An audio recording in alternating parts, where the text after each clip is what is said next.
नमस्ते दोस्तों, आपका हमारे चैनल एसएससी विद नीरज पर स्वागत है। जैसे कि आपको पता ही होगा कि एसएससी जीडी 4 फरवरी से 25 फरवरी के बीच में एग्ज़ाम होने वाला है। ये 22 दिन के अंतराल में एसएससी जीडी का एग्ज़ाम होगा। 4 फरवरी से चालू होगा, यानी कि आज का दिन अगर हम गिने तो आज के दिन से 25 दिन के बाद जीडी का एग्ज़ाम चालू हो जाएगा। तो उस हिसाब से आप भी दोस्तों मॉक टेस्ट मारिए और अपना ध्यान केंद्रित करिए पढ़ाई पे। तो एसएससी जीडी का हम मॉक टेस्ट देते हैं रेगुलर के तौर पे। तो आप देख सकते हैं कि जो पिछली साल 2024 में जो एसएससी जीडी हुआ था, जो 20 फेब से चालू हुआ था, इस बार 4 फेब से चालू हो जाएगा। मतलब पिछली बार 20 फरवरी से चालू हुआ था, इस बार 4 फरवरी से चालू होगा। तो आज से सिर्फ 25 दिन बचे हैं। तो जो हमारा 20 फरवरी के शिफ्ट में जो मॉक था 134 था, 21 फरवरी में हमारा लगभग 136 था। अगर मैं 22 फरवरी की बात करूं तो सबसे हाईएस्ट 149 मार्क्स मैंने जब मॉक टेस्ट दिया तो मेरे आए थे। 23 फरवरी में मेरा 134 मार्क्स आया था। 25 फरवरी में मेरा 142 मार्क्स आया था। इसके अलावा मैं बात करूं 26 फरवरी, आप देख सकते हैं 26 फरवरी में भी मेरा 142 मार्क्स आया था। 27 फरवरी यानी कि मुझे लग रहा है कल मैंने दिया था, जो मेरा 124 यानी 125 के आजू बाजू मेरे मार्क्स थे, जो अभी तक के सेकेंड लोएस्ट मार्क्स, यानी कि इससे कम मेरा कभी नहीं आया होगा। उस हिसाब से दोस्तों मैं सोचूंगा 28 तारीख का, अच्छा मैंने 28 डेट को भी मॉक टेस्ट दे रखा था, यानी कि 28 फरवरी का जो मॉक है ना, 28 फरवरी, हाँ 28 फरवरी में मेरा 142 मार्क्स था। लगभग मैं ये 6 नवंबर को दिया था।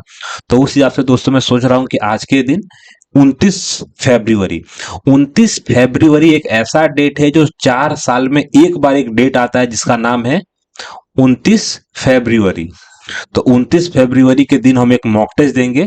यहाँ पे 35 4 आएगा, यहाँ पे 35, तो एकदम एग्जैक्ट अगर मैं बोलूँ तो 35,000 स्टूडेंट ने शिफ्ट 2 का एग्जाम दिया है दोस्तों। ये जीडी एग्जाम 4 शिफ्ट में होता है, एक दिन में 4 शिफ्ट, और टोटल मुझे लगता है कि 10 मतलब 12-15 दिन चलता है, तो उस हिसाब से अच्छा खासा शिफ्ट हो जाता है। तो ये 29 फेब 2024 शिफ्ट 2, जिसमें 35,000 यूजर्स ने मतलब मॉक टेस्ट दिया है। तो हम स्टार्ट करेंगे, नेक्स्ट करेंगे। आप देख सकते हैं मेरा नाम नीरज, उस हिसाब से ये ऑफिशियल पेपर है। ऑफिशियल पेपर कौन से तारीख का है? तो 29 फेब 2024 का शिफ्ट नंबर 2। 160 नंबर का मार्क्स होता है, हम कोशिश करेंगे कि 140 पार करें। हमारा ज्यादातर 140 के आजू बाजू मार्क्स आ जाता है। हमारी लैंग्वेज हिंदी, हम सिलेक्ट करेंगे यहाँ पे। और यहाँ पे आई हैव रेडी, मतलब डिक्लेरेशन को एक्सेप्ट करना पड़ता है, और I am ready to begin करके मैं मॉक टेस्ट चालू करूंगा। सबसे पहले एन, एन से मेरे को दे रहा सब में 4 4 प्लस हुआ है। 4 का मतलब डी हो जाएगा आर, आर और वी में भी 4 प्लस हुआ है, तो यानी कि डी का मतलब एच आ जाएगा। तो एच मेरे को सिर्फ एक ही में दे रखा था, जहां पे एच है, डी के बाद सेकंड वाला एच आएगा। उस हिसाब से मेरे को कोई भी एम एन नहीं है, यानी कि जो एम वाले हैं ना, उनकी दुश्मनी किससे है? एन एन वालों से। यानी कि कोई भी एम मेरे को दे रखा था, एन नहीं है। कुछ ओ की बात हो रही है, कुछ ओ जो है ना, कुछ ओ एन है। अब मेरे को क्या दे रखा था? सभी वाला गलत कर दो दोस्तों, सभी ओ एम है, गलत है।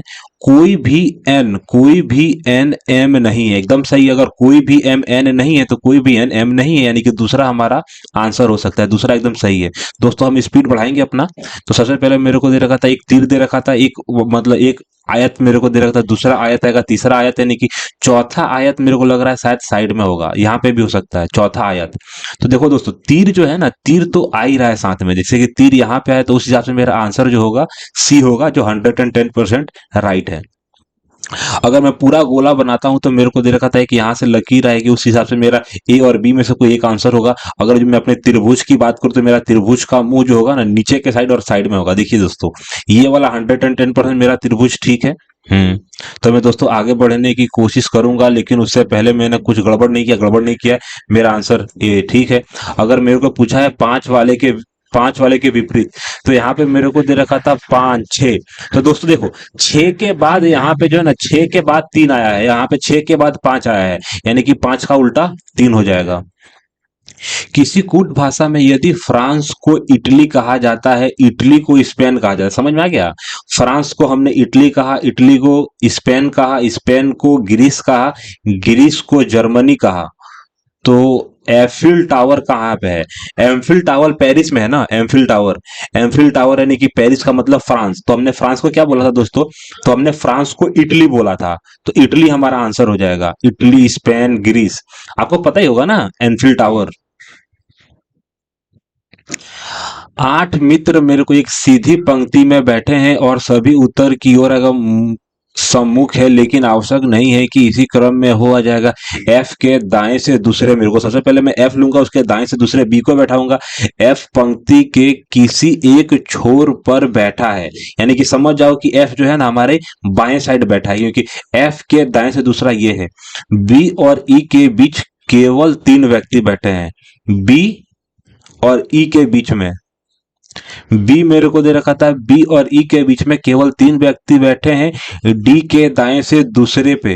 डी मेरे को दे रखा था, यहाँ पे एक लड़का है जिसका नाम है डी, तो डी के बाएं से तीसरे स्थान पर, एक दो तीसरे स्थान पर हमारा सी है। डी और ए के बीच केवल 2 व्यक्ति बैठे हैं, किसके किसके बीच में? ए और डी।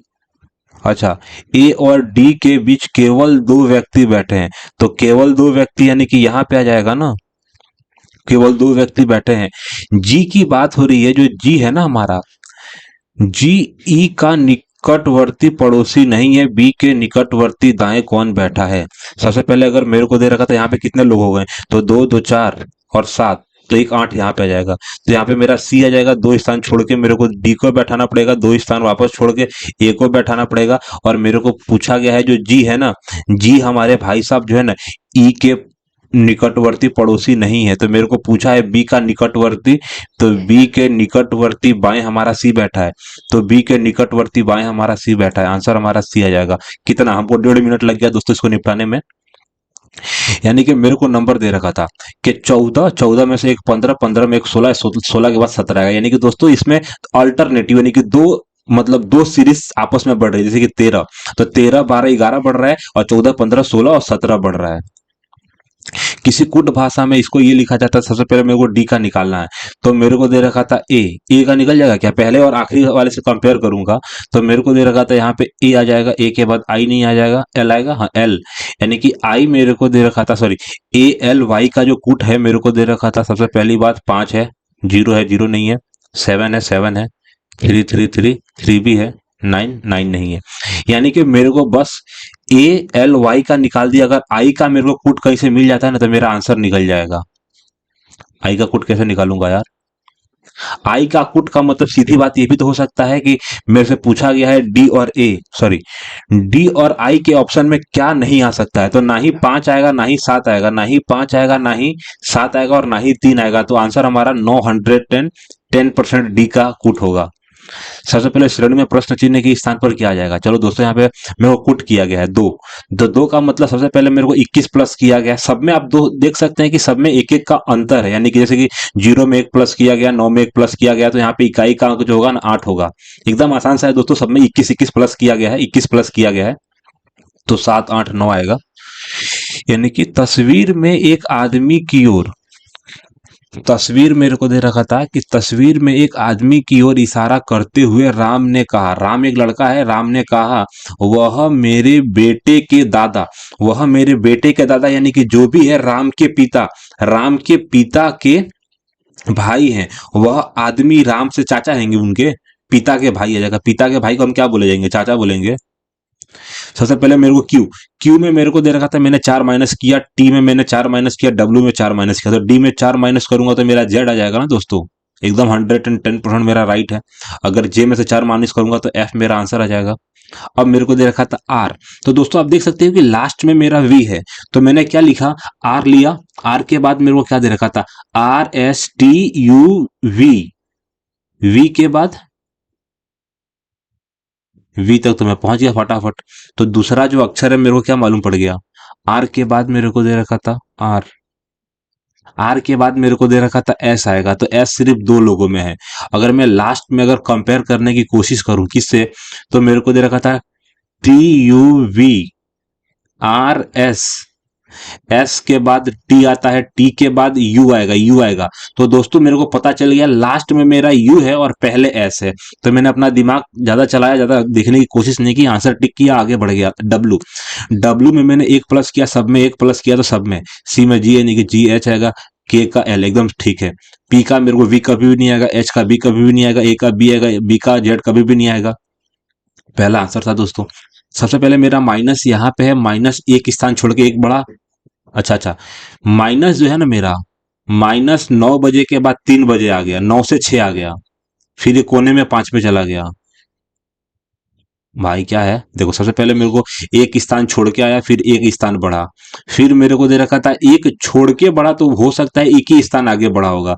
उस हिसाब से मेरे को देखना पड़ेगा कि कौन सा आंसर है। भैया नीचे आ जा, कहा है हमको।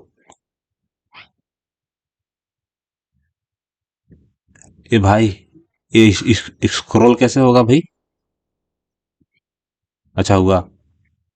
तो उस हिसाब से अगर मैं बोलूं, तो सबसे पहले मेरी बात समझ, यहां से मेरे को 2 स्थान बढ़ा, फिर एक स्थान बढ़ा, फिर यहां से दो, यानी कि एक स्थान का मतलब हो जाता है कि यही वाला हमारा आंसर है, क्योंकि बीच में आएगा। क्या भागा नीचे आएगा कोने में? पहले एक बार मैं भागा को देख लेता हूँ। भाई भागा सही है, एकदम 110% में आगे बढ़ रहा हूँ भाई। सबमिट करने वाला था, गलती गलती से भी मैं क्या करने वाला था यार, वाई। तो वाई मेरे को दे रखा था, यहाँ पे वाई है, यहाँ पे भी एक्स है, एक्स मेरे को दे रखा था, यहाँ पे दोनों साइड में एक्स है, यहाँ पे वाई और जेड है। तो मेरे से क्या पूछा है, वाई। तो वाई जो भाई साहब है ना, वाई मेरे को एक्स के बाद है, तो एक्स के बाद यहाँ पे एम है, तो एम ही उनका विपरीत हो जाएगा। 5 व्यक्ति A B C D E एक वर्ताकार मेज के चारों ओर केंद्र के सम्मुख बैठे हैं। कहाँ बैठे हैं? तो केंद्र के सम्मुख बैठे हैं, आवश्यक नहीं है। तो सी जो है ना, डी और ए का निकटवर्ती पड़ोसी नहीं है। चलो बहुत बढ़िया है। जो सी है ना, सी क्या बोलता है कि ना मैं, मेरे बगल में डी बैठेगा ना मेरे बगल में ए बैठेगा, यानी कि सी के बगल में बैठेगा कौन? तो बी बैठेगा और ई बैठेगा। समझ गए दोस्तों? हाँ समझ गए भाई। बी मेरे को दे रखा था, बी जो है ना, ई के दाएं से दूसरे स्थान पर है। बी मेरे को दे रखा था, बी, बी जो, सॉरी मेरी बात समझो, ई के दाएं से दूसरे स्थान पर है। तो मैंने सबसे पहले ई को बैठाया, और ई के दाएं से दूसरे स्थान पर मैंने बी को बैठाया, तो बीच में कौन आ जाएगा? तो बीच में आ जाएगा सी। ए जो है, ई के बाएं से दूसरे स्थान पर है, ई मेरे को दे रखा था, और ई के मेरे को दे रखा था, ई के बाएं से, ई के बाएं मेरे को दे रखा था, ई के बाएं से दूसरे स्थान पर कौन बैठा है? ए, यानी कि उसके बगल में कौन बैठा है? डी। तो सी के निकटवर्ती दाएं कौन बैठा है? तो सी के निकटवर्ती दाएं बी बैठा है। सी के निकटवर्ती दाएं मेरे को बी बैठा है, दाया दाया दाया, सी के दाएं में हमारा बी बैठा है।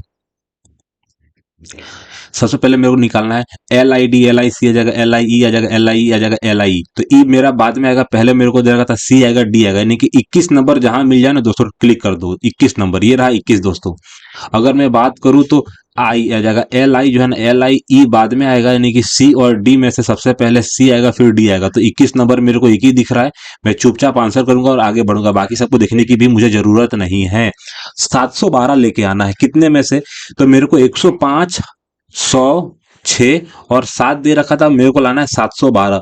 तो 712 आएगा कैसे? सबसे बड़ी बात, अगर मैं गुणा कर दूंगा 600 से, 600, हम्म, अगर 600 गुणा कर दूंगा, सबको मैं प्लस कर देता हूँ, 600 आएगा, 700 आएगा, 712 मिल गया दोस्तों। सबसे पहले मेरे को क्या करना पड़ेगा? 108 में, 108 मेरे को दे रखा था, 108, 108 में से अगर मैं 15, 15 अट्ठे कितना आएगा? 15 अट्ठे 120, और प्लस कर देता हूँ 60। तो मेरे को कितना प्लस करना पड़ा? यानी कि 12 आ जाएगा, 13 आ जाएगा, 13 68 आएगा आंसर। हाँ ठीक है, यानी कि मेरे को क्या करना पड़ेगा? 60 प्लस 16 पंचे 80 का 8 आ जाएगा, 16 चौका 64 आएगा, 16 चौका 64, यानी कि 64 ना, 64 में 8 जोड़ूंगा तो 60, 4 64, 6 72, 220, 220 प्लस 25, यानी कि मेरे को 745 आ जाएगा। 805 मेरा आंसर आएगा दोस्तों, 805। दी गई समीकरण को सही बनाने के लिए जो किन दो चिन्हों को आपस में बदलना होगा? बहुत आसान सा दोस्तों है। सबसे पहले मैं भागा, यहाँ पे मेरे को भागा को चेंज करने की कोई जरूरत नहीं है। अगर भागा को चेंज नहीं करूंगा, लेकिन मान लो प्लस के जगह पे लेके जाता हूं, तो आंसर नहीं निकल सकता, पहला गलत। तो मैं अगर तीसरा ट्राई करने की कोशिश करूं, तो गुणा जो है, है ना। गुणा और भागे को तो चेंज ही नहीं कर सकता है, प्लस और माइनस कहाँ। मेरे को लग रहा है आंसर सी आएगा। कैसे? तो मेरे को दे रखा था 29 - 12 +4, और गुणा मेरे को क्या दे रखा था, 40 दे रखा था, और 5 से भागा दे दूंगा, यानी कि 8 चौका 32 मेरे को दे रखा था, प्लस 32 दे रखा था, और -12 दे रखा था, यानी कि अल्टीमेट मेरे को 20 जोड़ूंगा, यानी कि 49 मेरा आंसर आ जाएगा। मेरा आंसर सी है दोस्तों। तो दोस्तों आप देख सकते हो कि मैंने 12 मिनट में मैथ खत्म कर दिया है। भारतीय संविधान, भारतीय संविधान के किस भाग में मौलिक अधिकारों का उल्लेख किया गया है? भारतीय संविधान के किस भाग में मौलिक अधिकारों का उल्लेख किया गया? मौलिक अधिकार हमारे चौथे में है। मौलिक अधिकार, बे रुक जा यार, मौलिक अधिकार तीसरे में है। मौलिक अधिकार तीसरे में है ना यार, मैं कहा मेरा दिमाग जा रहा है। पहला 1 से लेके 5 आ जाएगा, 5 से लेके 11 आ जाएगा, फिर 12 से लेके 32 तीसरे में है ना, फिर मेरा जो है ना मतलब डीपीएसपी जो बोलते हैं ना, राज्य के नीति निर्देशक तत्व, राज्य के नीति निर्देशक तत्व चौथे में है, तीसरे में मेरा आंसर आएगा। यक्षगान जो है ना, यक्षगान कर्नाटक का है, यक्षगान कर्नाटक का, यक्षगान कर्नाटक। कैमरा चालू नहीं है। भारतीय संविधान के निम्नलिखित में से किस अनुच्छेद में राज्यपाल द्वारा राज्य विधान मंडल को विशेष अभिभाषण का उल्लेख है? समझ में कुछ नहीं आया। भारतीय संविधान के निम्नलिखित में से किस अनुच्छेद में, भारतीय संविधान का अनुच्छेद है, तो राज्यपाल द्वारा राज्य विधान मंडल। तो विधान मंडल का मतलब क्या था, यानी कि विधानसभा और विधान परिषद, विधानसभा और विधान परिषद से विधान मंडल को विशेष अभिभाषण का उल्लेख है। भाई तुक्का तो मार सकता हूं, लेकिन मारूंगा नहीं, क्योंकि सब कुछ मैंने पढ़ा ही नहीं है ना, इतना खतरनाक आर्टिकल, मतलब पढ़ा है ऊपर ऊपर का आर्टिकल मेरे को याद है। जून 2023 में डेक्स के महानिदेशक के रूप में जनार्दन प्रसाद को नियुक्त किया गया। जनार्दन प्रसाद, यानी कि स्टील अथॉरिटी ऑफ इंडिया मेरे को जैसे कि भूवैज्ञानिक सर्वेक्षण, अगर भूवैज्ञानिक सर्वेक्षण मेरे को भारत हैवी, तो मुझे लग रहा है भारतीय सर्वेक्षण के लिए जनार्दन प्रसाद, क्योंकि मैंने कहीं ना कहीं पढ़ा था ये। निम्नलिखित में से किसने आईसीसी पुरुष T20 विश्व कप 2022 की मेजबानी की थी? यार क्या बात कर रहे हो मेरे से, मैं क्रिकेट का कैसे नहीं बता सकता। निम्नलिखित में से किसने आईसीसी पुरुष T20 विश्व कप 2022 की मेजबानी की थी? इंग्लैंड ने किया था। देखो सबसे पहली बात, 2022 का जो T20 वर्ल्ड कप था ना, इंडिया में नहीं हुआ था। इंडिया में नहीं हुआ था, ऑस्ट्रेलिया में भी नहीं हुआ था। इंग्लैंड में चांस है, इसीलिए इंग्लैंड जीत गया था ना शायद। संयुक्त अरब अमीरात में हुआ था 2022 वाला। हो सकता है, क्यों नहीं हो सकता है दोस्तों। मैं कंफ्यूज हूं, लेकिन इंग्लैंड के साथ मैं जाना चाहूंगा, तुक्का तो मारूंगा ही मारूंगा यार। तैराकी में गलत शुरुआत की कितनी चेतावनी होती है? भाई यार इतना खतरनाक स्पोर्ट से मत पूछो यार। भारत की 2011 की जनगणना के अनुसार अगर शहरी जनसंख्या कुल जनसंख्या के कितने प्रतिशत, लगभग 30 के आजू बाजू। अगर मैं बात करूं तो लगभग लगभग मेरे को लग रहा था कि नहीं बोलता है कि बहुत पहले, यानी कि लगभग 2000 के आजू बाजू हमारे देश के 70% लोग ग्रामीण निवास करते थे और 30% लोग शहर में निवास करते थे। तो उस हिसाब से मुझे लग रहा है कि शायद 35% तो हुआ होगा। 35.2 या 39.2, तो मैं लग रहा है कि 39.2 ही आएगा, लेकिन 35 भी लग रहा है दोस्तों। यहाँ पे तुक्का मारूं या दिमाग लगाऊं, आंसर दो में मैं कंफ्यूजन में है। पहला 35, दूसरा 39। मैं 39 के साथ जाना चाहूंगा दोस्तों। गलत तो गलत, सही तो सही, और क्या बोलूं। डेक्स को जून 2023 में भारत की बाहरी जासूसी agency research and analysis wing रो का नया प्रमुख नियुक्त किया गया था। जून, भाई जून महीने का 2023 में किसको रो का चीफ बनाया गया है? रो का चीफ रवि सिन्हा, गोयल, जोशी, धसमाना। देख रवि सिन्हा करके जो है गोयल, समंत, समंत गोयल, आलोक जोशी, अनिल धसमाना। अनिल धसमाना, नाम में भी दम होना चाहिए ना यार। ठोस, अच्छा ठोस कार्बन डाइऑक्साइड को दूसरा नाम क्या है? शुष्क बर्फ। यार एकदम आसान सा, स्कूल में 10th में पढ़ते थे, बहुत बढ़िया था। शुष्क बर्फ, सूखा बर्फ, सफेद बर्फ, सूखा बर्फ, हाँ सूखा बर्फ। नई विदेश व्यापार नीति 31 मार्च 2023 को लॉन्च की गई थी और डेक्स 2023 से प्रभावी हुई।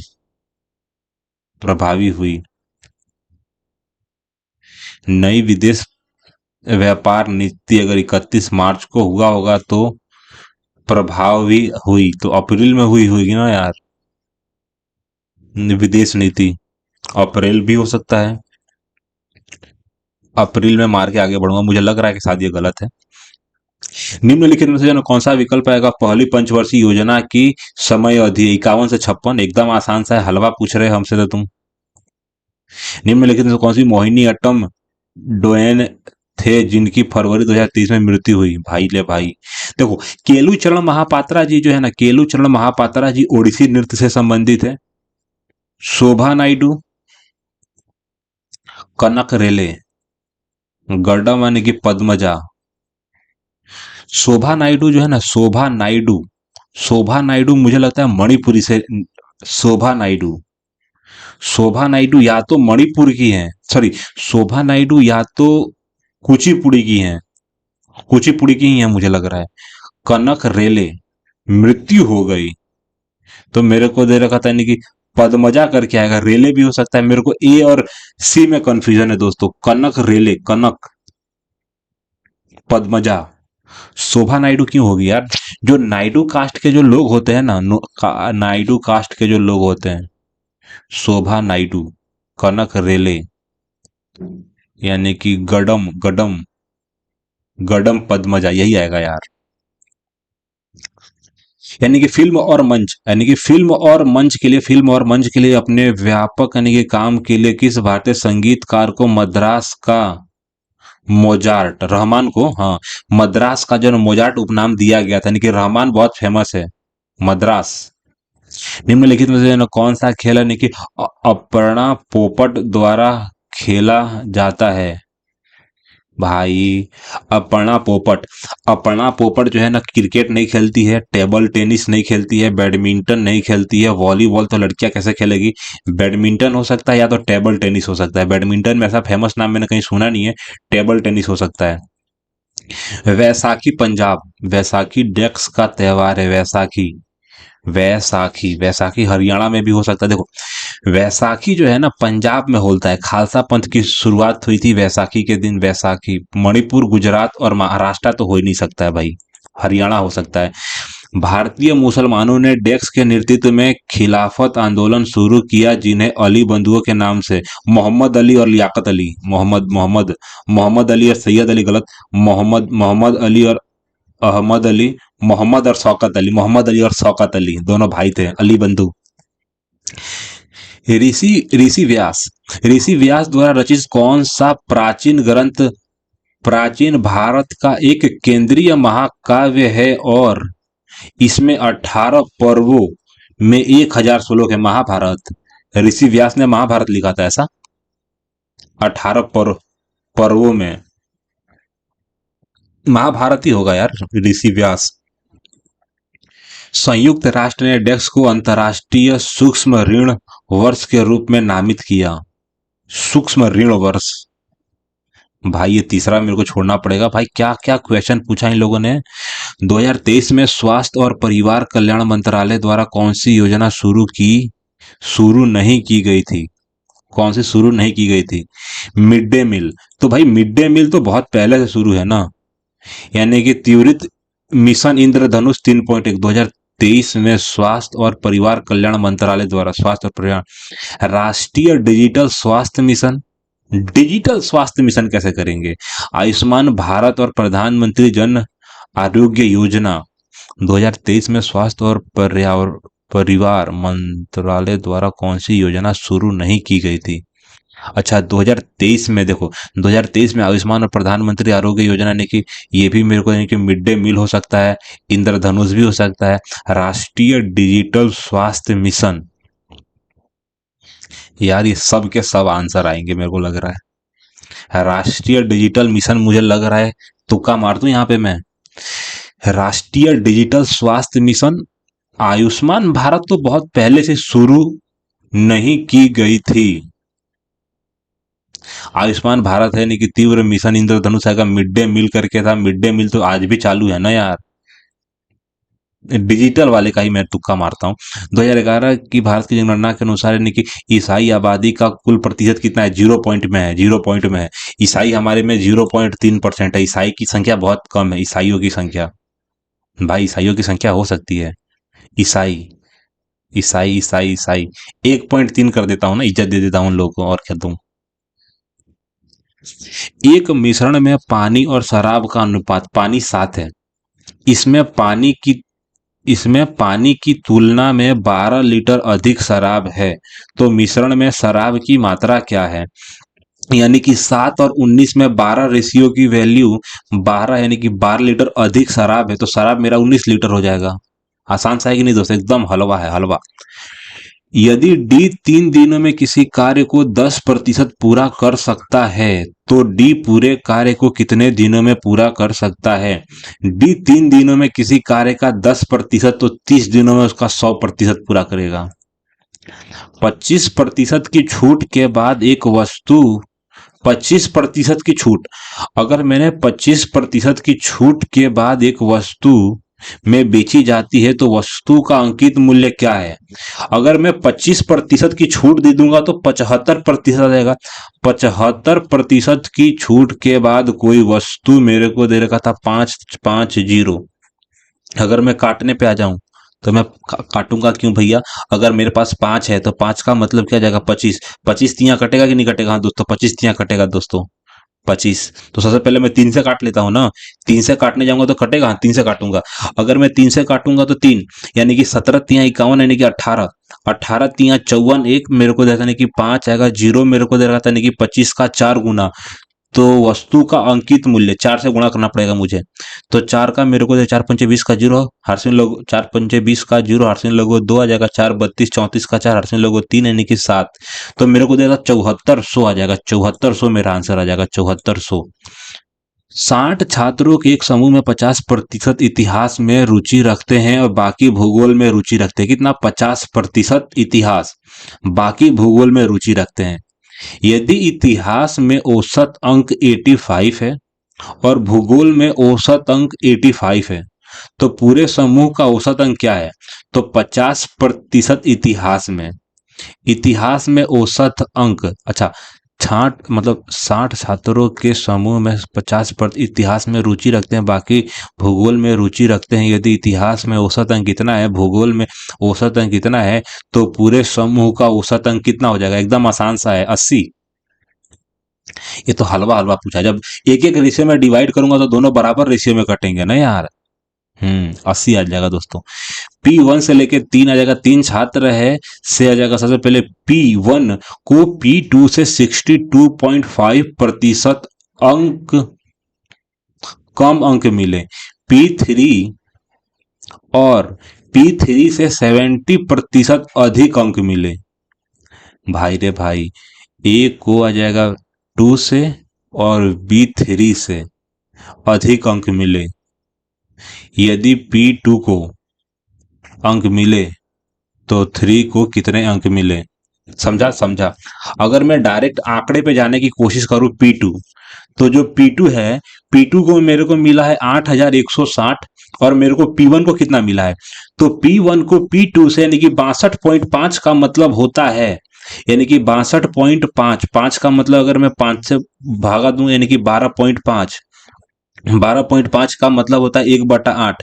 1/8 का मतलब मेरे को दे रखा था, यानी कि 5/8। 5/8 समझ में आ गया, रेशियो है दोस्तों।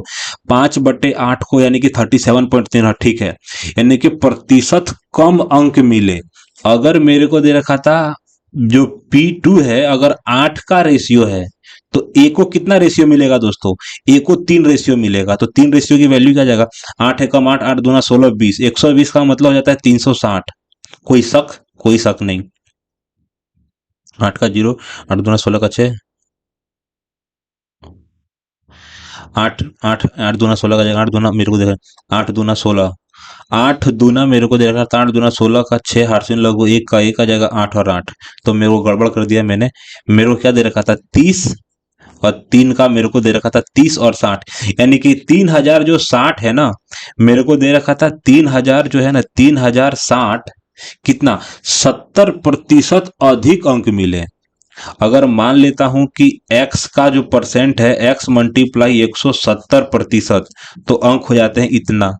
तो एक 70 से एक 70 काटूंगा, एक दो जीरो इन लोगों को दे दूंगा, 17 का डायरेक्ट पढ़ा पड़ूंगा।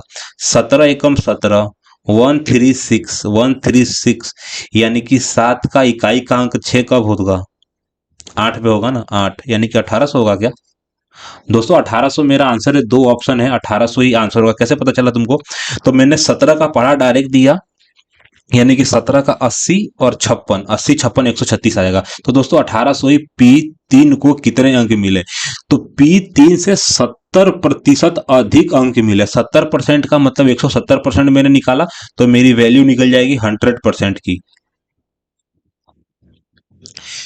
यदि x बराबर 50, y बराबर 25, तो x और y से कितने प्रतिशत अधिक है? तो मेरे को x की बात है, x जो है y से कितने प्रतिशत अधिक है? 100% अधिक है दोस्तों, समझ में आया? अगर 25 100% है तो सॉरी y 25% है, y 25 है, तो y से कितने प्रतिशत अधिक है? तो 25 से 25 अधिक का मतलब 100% अधिक।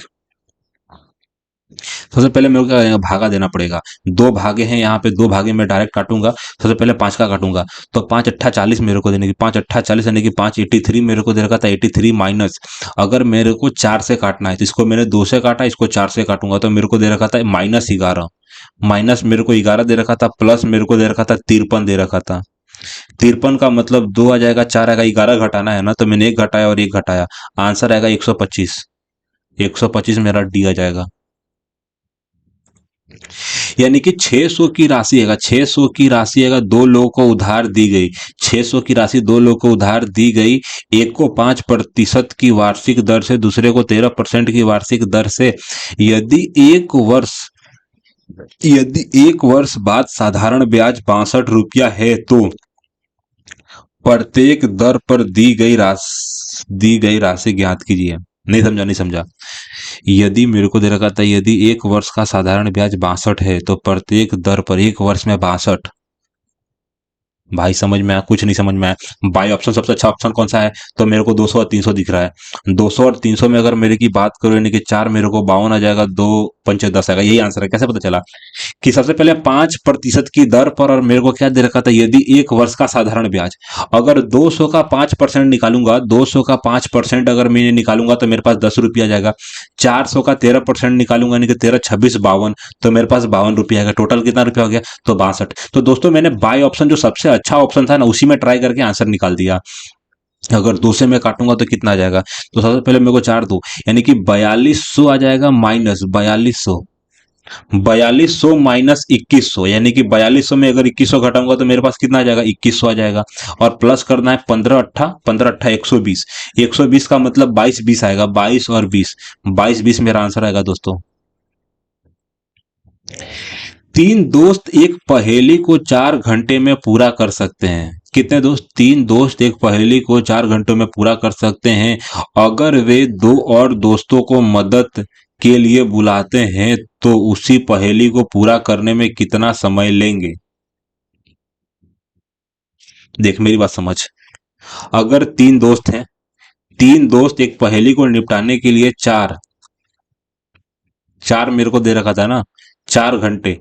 4 घंटे का सीधा मतलब क्या होता है? यानी कि 4 छक 24, यानी कि 240 मिनट। अगर 240 को अगर मैं 3 से काट देता हूँ, 3 से काट दूंगा तो मेरे को क्या दे रहा है? अगर मैं 3 से काट दूंगा तो मेरे पास आएगा 80 मिनट। अगर पांच लोग, अगर एक लोग काम करेगा तो 80 मिनट में निपटा देंगे।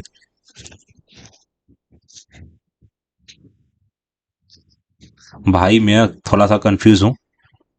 4 घंटे से कम टाइम लेंगे, क्योंकि दो और दोस्त को मदद के लिए बुलाते हैं, तो उसी पहेली को पूरा करने में कितना समय लेंगे? अगर तीन लोग एक काम को 4 घंटे में करते हैं, तो पांच लोग उसी काम को कितने घंटे में करेंगे? यही बात है ना। अगर मैं बात करूं तो 240 दे रखा था, है कि नहीं दोस्त? हाँ। अगर मैं इसको 5 से काट दूंगा तो 2 आ जाएगा 6। तो 6 मेरे को दे रहा था, 6 12 का 6, 24 का 4 हर्षण लगा तो 144 मिनट। 144 मिनट दोस्तों। ये मतलब नहीं बोलते हैं कि टाइम और टाइम मल्टीप्लाई, मतलब टाइम मल्टीप्लाई इफिशियंसी को मैंने बराबर कर दिया, 144 नंबर आ जाएगा कि 5 लोग कितने घंटे में वो काम करेंगे, जो दोस्तों सॉरी 5 लोग कितने मिनट में वो काम करेंगे जितना 3 लोगों ने 240 मिनट में काम किया है। डब्ल्यू एक्स और वाई की जो है ना औसत ऊंचाई 185 है। डब्ल्यू और एक्स की औसत ऊंचाई इतनी है। एक्स और वाई मेरे को दे रखा था, लास्ट में मेरे से पूछा है एक्स की ऊंचाई क्या है। आसान सा है क्वेश्चन, हाँ बहुत आसान सा है। कैसे तुमको पता चला? तो मेरे को डब्ल्यू और एक्स की औसत मतलब डब्ल्यू और एक्स की रियल ऊंचाई कितनी आ जाएगा? 306। और एक्स और वाई की रियल ऊंचाई कितनी आ जाएगी? 52। 52 का मतलब क्या आ जाएगा? 304। चलो ठीक है। अगर मैं बात करूं इन लोगों की औसत ऊंचाई, तो माइनस करना पड़ेगा।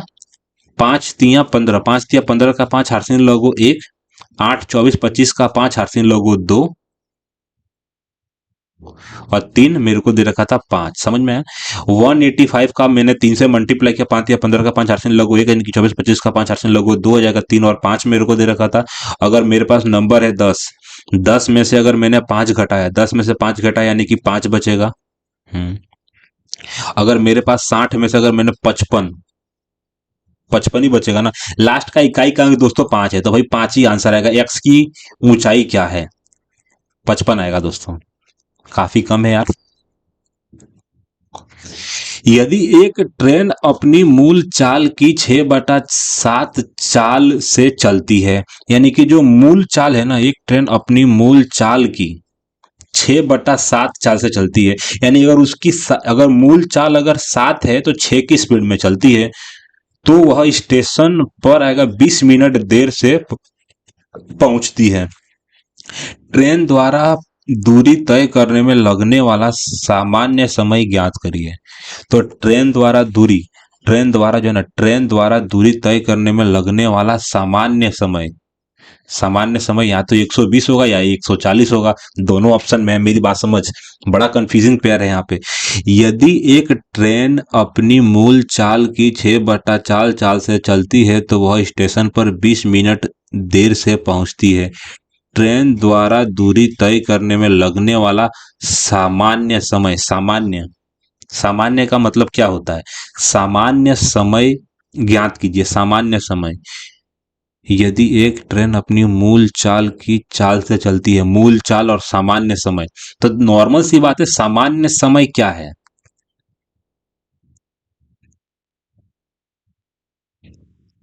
अगर मान लेता हूं इसकी जो स्पीड है 70 किलोमीटर पर आवर है, अगर 60 किलोमीटर पर आवर के हिसाब से चलती है, तो 10 किलोमीटर की इसकी स्पीड में कमी आई है। तो 10 की कमी आई है, तो 10 की कमी आई है, तो 10 की वैल्यू कितनी है? 20 मिनट। यानी कि मेरे को जैसा डबल कर देना है। तो 6 की रफ्तार से चलेगी तो लेट पहुंचेगी। तो आंसर तो मेरा 120 आना चाहिए ना यार।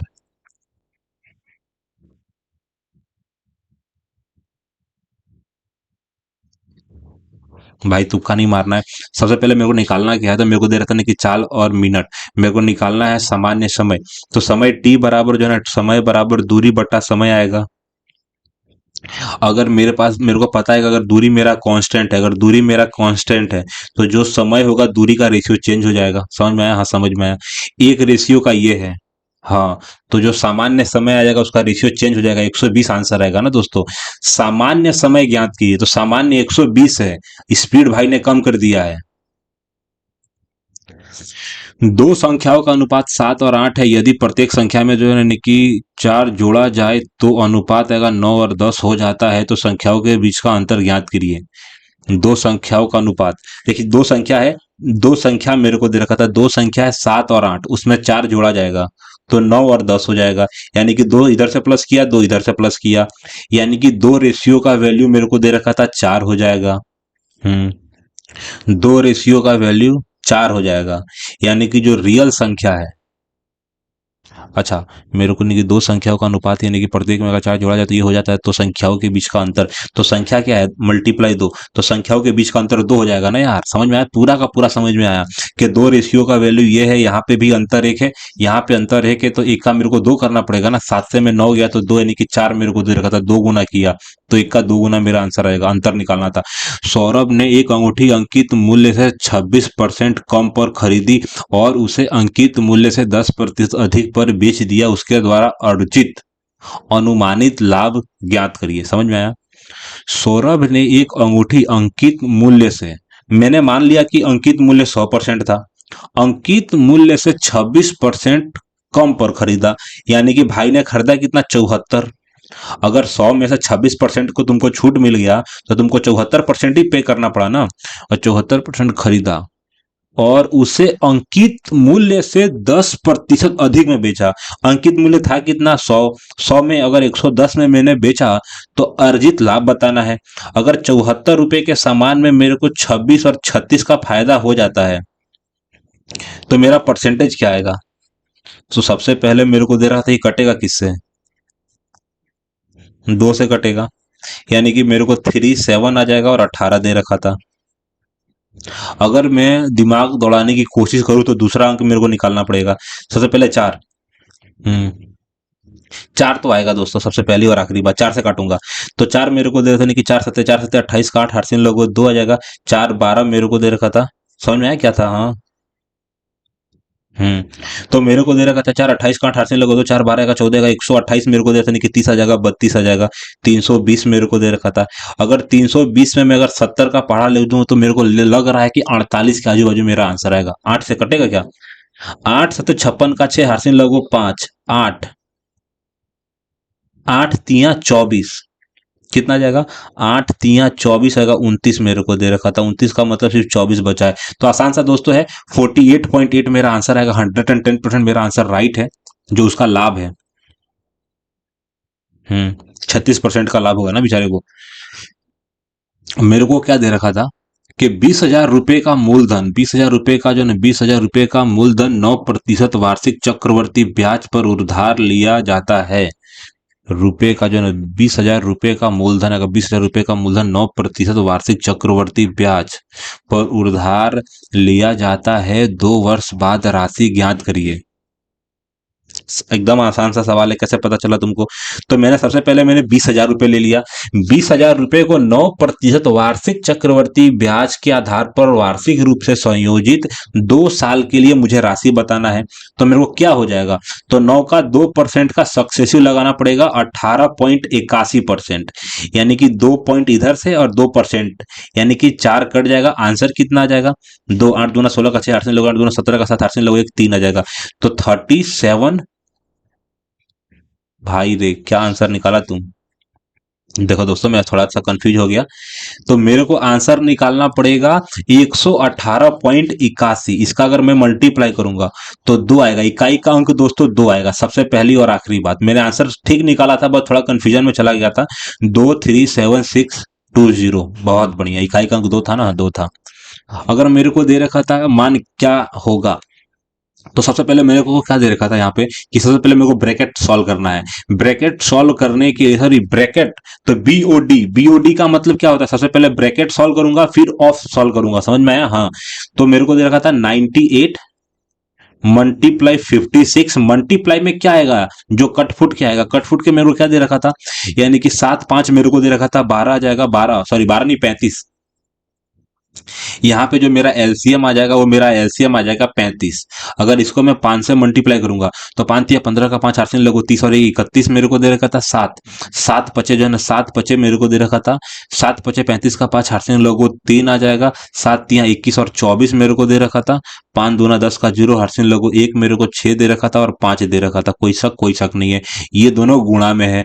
अगर इन दोनों को गुणा कर दूं तो मेरे को 49 ऊपर चला जाएगा, नीचे मेरा 7 आ जाएगा, सॉरी हाँ 7 आ जाएगा, यानी कि अल्टीमेट ऊपर मेरे पास 7 है, 7 से काट दूंगा तो अल्टीमेट नीचे मेरे पास 5 है। 56 से 56 मैंने उड़ा दिया, 5 से मैंने 2 उड़ा दिया, मेरा आंसर आ जाएगा 196, 196। तो 196 दोस्तों मेरा आंसर है। किसी वस्तु का क्रय मूल्य अंकित मूल्य का 60% है। किसी वस्तु का जो है किसी वस्तु का क्रय मूल्य अंकित मूल्य, तो मैंने मान लिया कि अंकित मूल्य अगर मेरा 100 रुपया है तो मेरा क्रय मूल्य कितना है, तो 60 रुपया हो जाएगा। अंकित मूल्य पर 4% की छूट देने के बाद लाभ प्रतिशत क्या होगा। अगर 60 के सामान को अगर मैं 94 रुपए में बेच देता हूं, क्यों सॉरी 4% की छूट यानी कि 96 में बेच देता हूं, तो मेरे को सीधा सीधा 36 का तो प्रॉफिट हो रहा है ना दोस्तों। अगर 36 का मेरे को प्रॉफिट निकालना है तो मेरे को क्या दे रखा था, 6/10, 6/10 यानी कि 60% का फायदा होगा। समझ में आया दोस्तों। हाँ, 36 का मतलब क्या जाएगा, 36 का मतलब आ जाएगा 6/10 का मतलब 60% का लाभ होगा। लाभ 60% का। एक त्रिभुज का क्षेत्रफल इतना है, यदि इस त्रिभुज का आधार यदि इस त्रिभुज मेरे को दे रखा था, मेरे को क्या दे रखा था, एक त्रिभुज का क्षेत्रफल,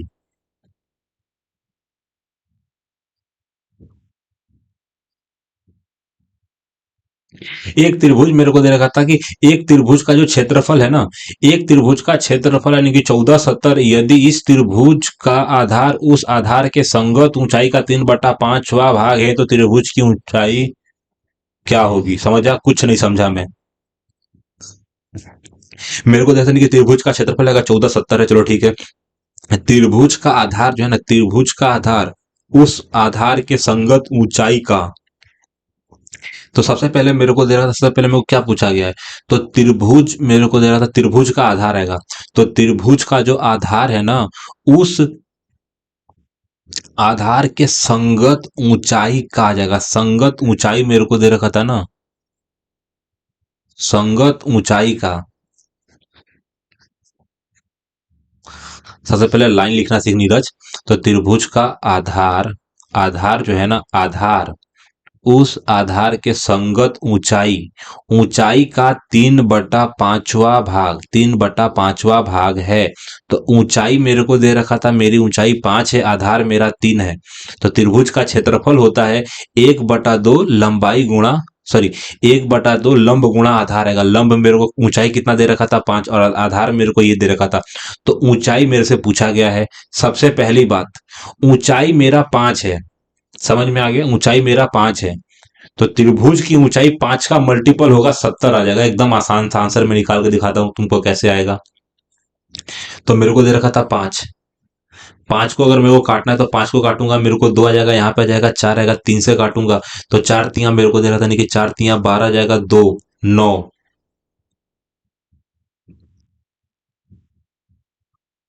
यानी कि मेरे को दे रखा था 14, 14 से मल्टीप्लाई करूंगा, 14×5 = 70 आएगा दोस्तों। एकदम आसान सा आंसर था। 5 का मल्टीपल भी तुम चेक कर लो तो आंसर निकल जाता। वह सबसे छोटी संख्या ज्ञात कीजिए जिसे 18, 80, 20 और 75 से विभाजित करने पर प्रत्येक स्थिति में 14 शेषफल प्राप्त होता है। समझा। वह सबसे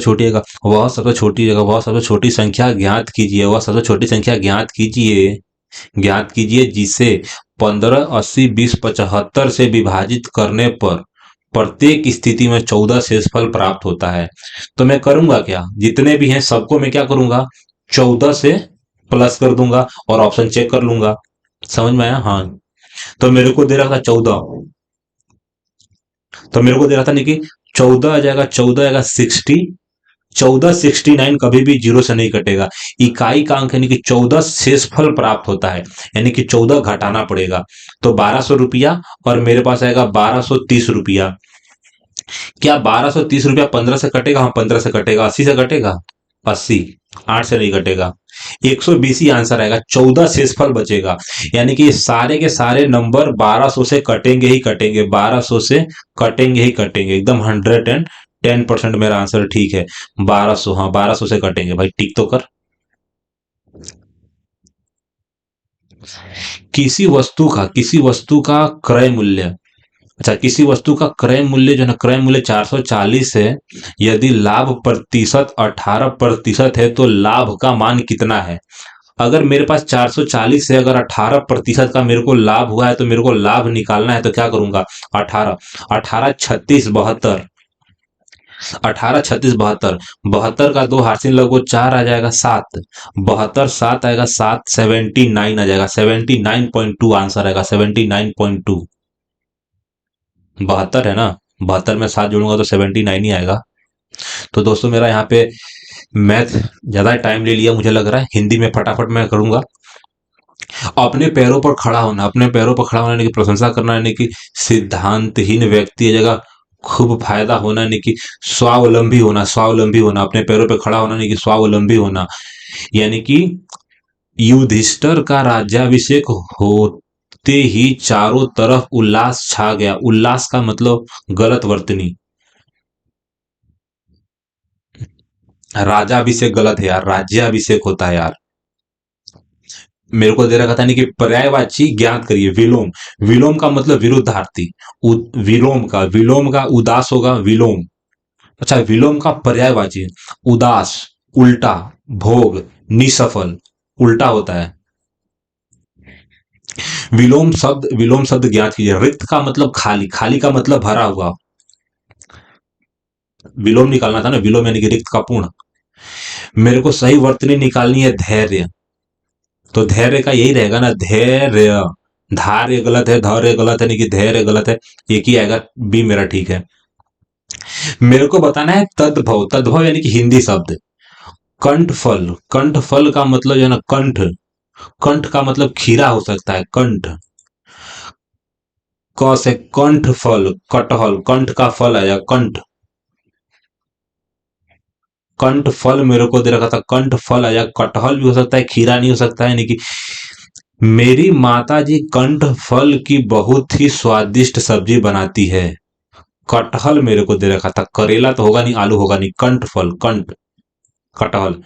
मेरे को पर्यायवाची पत्थर, पत्थर का मतलब पाषाण आएगा, पत्थर का मतलब पति समीप आएगा, प्रारंभ आएगा, पत्थर का मतलब मेरे को दे रखा था नहीं कि सार्थक शब्द। गुप्त ही रहना, गुप्त रहना मतलब है इस बात को गुप्त ही रखना, यानी कि छुपा कर रखना, जानकारी मेरे को गोपनीय, यानी कि समर, यानी कि समदर्शी, वाचल, गोपनीय, इस बात को तुम मेरे को गुप्त ही रखना, यानी कि गोपनीय ही रखना। सार्थक शब्द, किसी बात को जानने की इच्छा, जिज्ञासु, जिज्ञासु, जिज्ञासु मेरे को आशावादी काल्पनिक, मेरे को जिज्ञासु होगा दोस्तों। मेरे को दे रखा था एक शब्द ज्ञात करिए, रेखांकित। हमारे देश ने दाल विदेश से खरीदी थी, विदेश से खरीदी, तो विदेश से खरीदी को हम आयात बोलते हैं, आयात। भारत ने क्या आयात किया है, क्या निर्यात किया है? आयात का मतलब लेना, विदेश से खरीदी मतलब आयात हुआ है ना, निर्यात हमारे देश का कम है, व्यापार यानी कि मालवारी, आयात, आय मतलब आयात। भाई इंग्लिश समझ लो, इंग्लिश में, अच्छा इंग्लिश थोड़ी होगा इसका, भाई तुम भी बड़ा, जैसे कि निर्यात का मतलब, हाँ, आयात मतलब लेना होता है, आयात यानी लेना होता है दोस्तों। प्रत्येक प्राणी को स्वयं आत्मनिर्भर होना चाहिए ताकि आगे चलकर उसे कोई परेशानी न हो। त्रुटि बताओ। ताकि, तो ताकि का तो गलत है ना, ताकि मेरे को दे रखा था, ताकि, ताकि आगे चलकर उसे कोई परेशानी, परेशानी न हो, स्वयं आत्मनिर्भर होना चाहिए प्रत्येक प्राणी को। भाई सबके सब मुझे सही दिख रहा है। सबसे पहले मेरे को प्रत्येक दे रखा था, कि मेरे को दे रखा था प्रत्येक प्राणी, तो प्रत्येक सही है, हाँ प्रत्येक मेरे को दे रखा था, नहीं कि प्रत्येक, प्रत्येक प्राणी को स्वयं आत्मनिर्भर होना चाहिए ताकि आगे चलकर उसे कोई परेशानी, मतलब परेशानी गलत है यार, मुझे लग रहा है परेशानी गलत है।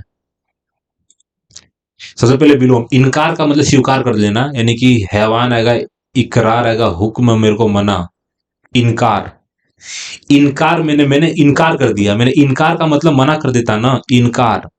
इकरार मेरे को दे रखा था, इनकार का मेरे को इनकार, इकरार, मेरा उनसे यहाँ इकरार हुआ है। देख, इनकार यानी मना करना, इकरार का मतलब मान जाना होता है ना, हुक्म। इनकार का मतलब हुक्म नहीं होगा, मना कर देना, हाँ इनकार का मतलब मना कर देना, पर्यायवाची है। हैवान तो गलत होगा, इकरारी होगा ना यार। इकरार यानी कि मान जाना। मुहावरे की जगह मुहावरे के अर्थ को सर्वश्रेष्ठ रूप से व्यक्त करता है। ग्रह, ग्रह उल्टे हो जाना, भाई रे भाई, यानी कि बुरा समय आना, मेरे को आश्चर्यचकित होना, मेरे को स्थिर न रहना, काम बिगाड़ना। सबसे पहले मुहावरे का सही अर्थ, ग्रह उल्टे हो जाना यानी कि बुरे दिन चालू हो जाना ना, बुरा समय आना, ग्रह उल्टे हो जाना, बुरे समय आना, आश्चर्यचकित होना, ग्रह उल्टे हो जाना, स्थिर न रहना। एक कार्य के विनग्र बनकर तुम आए हो, ये क्या लिखा है, यानी कि विघन, विघन बनकर, इस कार्य के जो है ना विघन बनकर तुम आए हो, इस कान के, इस कार्य के विघन बनकर तुम आए हो, तो तुम आए हो गलत है ना। इस कार्य के, यहां पे ऐसा लिखना पड़ेगा कि तुम तो करता है ना, तुम इस कार्य के विघ्न बनकर आए हो, तो तुम मेरा गलत है, तुम आए हो गलत है, तुम आए हो गलत है, कोई भी त्रुटि बताना है ना। कि जो है ना विघन, विघन मतलब समझ में आता है, वी ग से घ और न, विघ्न, विघ्न की तो एकदम सही लिखा है, यानी कि विघ्न बनकर इस कार्य, कोई त्रुटि नहीं है भाई, तुम आए हो। यहाँ पे मेरे को दे रखा था निरर्थक शब्द ज्ञात कीजिए, यानी कि जिसका कोई अर्थ ना हो। मुझे वहां से वेन वेन वेन वेन वेन वेन पेन वेन, मुझे जो है ना, मुझे वहां से पेन वेन दे दो, मुझे वहां से पेन वेन जो है ना निरर्थक है, पेन म से मुझे, मुझे वहां से पेन वेन दे दो, दो, मेरे को दो। तो हकीकत में जो है पेन है वो मतलब अर्थक शब्द है, यानी कि सार्थक शब्द है, निरर्थक वेन है, दो, मुझे वहां से पेन वेन दे दो, दो। भाई आज क्या पूछ दिया इन लोगों ने। मोटे अनाज का डेक्स बढ़ाने से, मोटे अनाज की कीमत, मोटे अनाज का कीमत बढ़ाने से जन सामान्य सहित किसानों को लाभ मिलने की बड़ी प्रचलन, कीमत, प्रचलन, मोटे अनाज का प्रचलन बढ़ाने से जन सामान्य सहित किसानों को लाभ मिलने की, किसानों को लाभ मिलने की बड़ी, यानी कि लाभ मिलने की बड़ी व्यंजक, यानी कि समस्या, यानी कि परिणाम, बड़ी संभावना है। एक और इसके जो ना कुपोषण की समस्या से निपटने का नया और सरल मार्ग मिलेगा, वहीं दूसरे ओर अगर इससे किसानों की आय, किसानों की आय, किसानों की आय दोगुनी होने का जो ना मार्ग भी प्रशस्त होगा। यही कारण है कि मोटा अनाज वर्ष में एक और किसानों को इन अनाजों की खेती करने के लिए जागरूक, जागरूक करेगा, जागरूक, जागरूक किया जाएगा, यानी कि सबसे पहले अनाज की खेती करने के लिए मोटापन यानी कि स्वीकार है, अंधापन स्वीकार किया जाएगा, यानी कि जागरूक किया जाएगा, जागरूक किया जाएगा। और दूसरी ओर लोगों को मोटे अनाज के महत्व से परिपूर्ण सदी, यानी कि परिपूर्ण कराया जाएगा, यानी कि स्वीकृत कराया जाएगा अधिकतर, यानी कि अनाज के महत्व से, अनाज के महत्व, मोटे अनाज के महत्व से स्वीकृत कराया जाएगा, जिससे इसके खपत बढ़े और किसान इनकी खेती में रुचि दिखाएं। स्वीकृत, परि मेरे को अधिकृत, मेरे को शौकत। जो पहला सवाल था ना प्रचलन, मोटे अनाज का कीमत मेरे को दे रखा था, मोटे अनाज का कीमत बढ़ाने से जन सामान्य सहित, जन सामान्य, मेरी बात समझ रहे हो, जन सामान्य, जन सामान्य सहित किसानों को लाभ मिलने की बड़ी संभावना है। तो प्रचलन मेरे को दे रखा था ना यार, प्रचलन आएगा, ईंधन प्रभाव तो गलत हो जाएगा। कीमत, अगर मान लेते हैं कि मोटे अनाज का मैं अगर कीमत बढ़ा देता हूं, तो जन सामान्य कैसे खरीद पाएगा, जन सामान्य सहित, किसानों को लाभ मिलने की बड़ी संभावना है, तो प्रचलन बढ़ाऊंगा तब संभावना है, कीमत बढ़ाऊंगा तो किसानों को तो लाभ ही होगा ना यार। तो दोस्तों मेरे पास 5 मिनट का टाइम है, अगर मैं चाहूं तो किसी सेक्शन को देख सकता हूं। मैथ मैथ के मैंने सारे अटेम्प्ट किए थे। जीएस में अगर मेरे को कोई तुक्का उक्का मारना है तो 3 सवाल मैंने छोड़ दिया है। 1 मिनट में अपने रिवाइज करूंगा। संयुक्त राष्ट्र ने डेस्क को अंतर्राष्ट्रीय सूक्ष्म ऋण वर्ष के रूप में नामित किया। तो मुझे लग रहा है 2005 को सूक्ष्म ऋण के रूप में इन लोगों ने नामित किया था, 2007 में नहीं, 2005 में। तैराकी में गलत शुरुआत की कितनी चेतावनियां होती हैं? गलत शुरुआत की मेरे को दे रहा था नहीं कि 2 चेतावनियां होगी ना, 4-5 थोड़ी होगा। मेरे को भारतीय संविधान के निम्नलिखित में से किस अनुच्छेद में राज्यपाल द्वारा जन विधानमंडल विशेष की परी मेरे को 175, 176, 173 नहीं होगा, 176 मैंने मारा सबमिट करके। दोस्तों यहाँ पे मैं अपना टेस्ट सबमिट करने जा रहा हूँ। आप देख सकते हैं कि मैंने 80 के 80 अटेम्प्ट किया है आज। दोस्तों मैंने 80 के 80 अटेम्प्ट किया है और मैं अपना मार्क्स देखना चाहूंगा कि मेरे मार्क्स कितने आते हैं। तो दोस्तों आप देख सकते हैं कि मेरे मार्क्स 135.25 है। अगर मैं परसेंटाइल किसी भी एग्जाम में आपको सबसे मेन रखता है परसेंटाइल मेरा 94 है, यानी कि 35,000 स्टूडेंट में मैं 1,700, यानी कि बहुत ही बढ़िया रैंक बोलूंगा मैं अपने एक हिसाब से। आज मेरे मैथ में 40 में से 40, रीजनिंग में 40 में से 40, जीएस में मेरे 22 मार्क्स आए हैं और हिंदी में मेरा 33, यानी कि मेरे को लग रहा है हिंदी में मेरे 3 सवाल गलत हो गए हैं। आप देख सकते हैं मेरी रैंक 1700 के आजू बाजू में -10 तक रैंक गई है। तो दोस्तों आप देखिए अच्छे से कि मेरे क्वेश्चन 11 गलत हैं, जिसमें से 3 मेरा हिंदी में गलत है और जीएस में मेरे जीएस में मेरे 8 गलत है। दोस्तों जीएस में मेरे 8 गलत है, यानी कि 12 सही है। चलो कोई बात नहीं, इसमें सुधार करने की जरूरत है। तो चलिए दोस्तों आप भी मॉक टेस्ट मारिए और कमेंट सेक्शन में अपना मार्क्स जरूर कमेंट करिए। तो चलिए दोस्तों एवरेज मार्क्स 103 है, मैं 135.25 मेरे मार्क्स हैं। और सबसे बड़ी बात एक्यूरेसी मेरी थोड़ी गलत हो गई, लेकिन परसेंटाइल मेरा 94 है, जो मैं इस बात के लिए खुश हूं, 135.25। तो चलिए दोस्तों मिलते हैं कल के मॉक टेस्ट में। आज का मॉक टेस्ट 8 जनवरी, 25 दिन बाकी है जीडी के एग्जाम में, तो आप भी पढ़ते रहिए। जय हिंद, जय भारत।